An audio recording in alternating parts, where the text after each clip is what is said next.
9 నుంచి 2026 వరకు ఎంత ఇబ్బంది పడినా సరే కాంగ్రెస్ పార్టీ కోసం ఖచ్చితంగా నిలబడి కొట్లాడి ఊర్లో పరిగి మండలం లేని మెజార్టీ కాలాపుల నంబర్ 1 మెజార్టీ ఇచ్చిన ఈ రోజు నాకు చుక్క ఎదురవుతుందంటే నాకు కాదు నా ఊరు ప్రజల 587 ఎకరాల భూమిని స్వాధీనం చేసుకునే గవర్నమెంట్ చూస్తుంది. దయచేసి అర్థం చేసుకోవాలని నేను స్థానిక ఎమ్మెల్యే రామ్మోహన్ రెడ్డి సార్కి ఒక్కటికి 10 సార్లు ముందు కూడా చెప్పినా, 10 రకాలుగా చెప్పినా, 100 రకాలుగా చెప్పినా అర్థం చేసుకోండి సార్. నా ఊరు ప్రజలు రోడ్డు మీదకి రానియకండి. రోడ్డు మీదకి వస్తే వ్యవహారం మీకు మంచిగా ఉండదు, మాకు మంచిగా ఉండదు. అనేక రకాలుగా సమస్యలు వస్తాయి. దీని పరిష్కారం ఈ కాలాపూర్ కాకుండా, ఈ పరి కాకుండా వేరే కాన్స్టిట్యూన్సీలో కూడా తీసుకుపోయినా మన పరిగి మండల ఎంఆర్ఓకి మెమోరాండం ఇచ్చినాం, ఆర్డీఓకి ఇచ్చినాం, కలెక్టర్కి ఇచ్చినాం. ఇక మిగిలింది ఒక ముఖ్యమంత్రికి తప్ప మాకు ముఖ్యమంత్రి స్థానం మాకు లేదు కాబట్టి మేము ఎక్కడ వరకు వాళ్ళని అక్కడ వరకు పోయినాం. ఈరోజు ఇప్పటి వరకు కూడా మొన్న డైరెక్ట్ రామ్మోహన్ రెడ్డి సార్ గారు ఇంటికాడ ప్రెస్ మీట్ పెట్టి ఇండస్ట్రీ పార్క్ కోసం మేము అభివృద్ధి కోసం చాలా మెరుగుపరుస్తున్నామని చెప్పి ఎప్పుడైతే ఆయన ప్రెస్ మీట్ పెట్టి చెప్పిండో ఆ రోజే నా ఊరు ప్రజలు మొత్తం తిండి బంద్ చేసి నమ్మకం ఇప్పటికి కూడా తిండి బంద్ చేసి ఆడోళ్ళు మొగోళ్ళు ఎంతో బాధపడుతూ ఉన్నారు. వాళ్ళకు ఉన్నది 1 ఎకరా, 1/2 ఎకరా, 2 ఎకరాలు, 1 ఎకరా, 1/2 ఎకరాలు, 2 ఎకరాలు ఆ ఉన్న ఒకటన్న భూమి పోతున్నది. ఇక వేరే దిక్కు వాళ్ళకి భూములు లేవు, ఏమీ లేవు. ఇక ఆ గౌటాన్ భూమి కూడా అవుతున్నారు, చేసుకొని బతకనికే ఆధారం లేదు. దీన్ని అర్థం చేసుకోవాలని 1కి 10 సార్లు నేను రామ్మోహన్ రెడ్డి సార్ గారు చెప్పిన, అమ్మా నేను ఆపుతా, అమ్మా నేను ప్రయత్నం చేస్తా, అమ్మా నేను ఆపుతా అన్నాడు. కానీ ఇప్పటి వరకు కూడా స్పందన లేదు. దయచేసి అర్థం చేసుకోండి రామ్మోహన్ రెడ్డి సార్ గారు.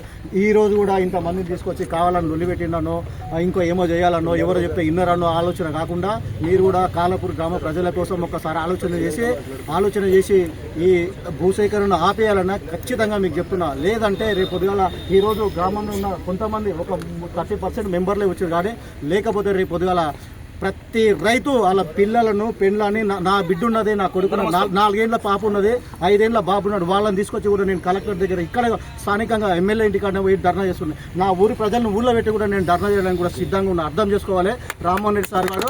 నేను ఇక్కడ నీ దగ్గర ఉన్న కార్యకర్తలు కూడా, కాంగ్రెస్ కార్యకర్తలు కూడా నీ దగ్గర ఉండి ఒక మాట మాట్లాడి దూరం ఉండి ఇంకో మాట మాట్లాడినా కానీ ఆ కాంగ్రెస్ కార్యకర్తలు కట్టడి చేసే టీఆర్ఎస్ కార్యకర్తలు ఏ ఒక్కరు కూడా రామ్మోహన్ రెడ్డి సార్ని ఎప్పుడే ఒక మాట అంటే కూడా పడకుండా ఆయన కోసం ఎన్నో రకాలుగా సిద్ధాంతం చేసి ఇది చేసిన. అర్థం చేసుకోవాలి రామ్మోహన్ రెడ్డి సార్. ఈరోజు బహిరంగంగా చెప్తున్నాను, నువ్వు బాధపడొద్దు. నా బాధ ఈరోజు చెప్పాల్సి వస్తున్నది చెప్తున్నా, నువ్వు అర్థం చేసుకో. 2009 నుంచి ఈ రోజు వరకు నీకు కళాఖండిగా పనిచేసిన 100 మంది నాకు ఎన్నో పోయిన ప్రేడ్లో నా పదవి పోయినా సరే టీఆర్ఎస్ వాళ్ళు యువతలకు వచ్చి మీ అమ్మ చచ్చిపోతే పదవి చేసుకొని యువతలకు వచ్చి ఉండంటే కూడా నేను రామ్మోహన్ రెడ్డి మాట విని అవతలనే ఉన్నా. కానీ పదవి ఓడగొట్టుకున్నా కానీ నేను నీకు ద్రోహం చేయలేను సార్. మీరు అర్థం చేసుకోండి రామ్మోహన్ రెడ్డి సార్ గారు. నేను కలెక్టర్ తానికి పోయినా, ఎంఆర్ఓ తానికి పోయినా, డిప్యూటీ కలెక్టర్ తానికి పోయినా, ఆర్డీఓ తానికి పోయినా ఒకటే మాట ఏం చెప్తున్నా అంటే రామ్మోహన్ రెడ్డి సార్ గారు ఆపాలనుకుంటే ఆగుతుంది, ఆపొద్దు అనుకుంటే ఆగది. దీన్ని అర్థం చేసుకోండి. మా మీద వచ్చి మేము గవర్నమెంట్ ఎంప్లాయీస్ మా మీద వచ్చి మీరు ధర్నాలు చేసి లొల్లులు చేసి మీరు ఇబ్బందులు పడితే మేమేం చేయలేమమ్మా, మా డ్యూటీ మేము చేస్తాం. ఒక ఎమ్మెల్యే తానే ఉన్నది, ఒక ముఖ్యమంత్రి తానే ఉన్నది అని చెప్పారు. ఆ విషయాన్ని మేము కళాఖండిగా ఈరోజు చెప్పినాం సార్. మీరు కాలాపూర్ గ్రామంలో నిన్నమొన్న తిట్టిరు, లొల్లు పెట్టిరు అంటే ఎవరైనా ఈరోజు నీ భూమి పోతే నువ్వు అది మా పొజిషన్ నుండి ఆలోచన అదే రకంగా ఉంటుంది. రేపు పొద్దుగాల నీకు కూడా అదే బాధ ఉంటుంది. కానీ నువ్వు అర్థం చేసుకొని వెంటనే ఉపసంహరించుకోవాల్సిన అవసరం ఉంటుంది.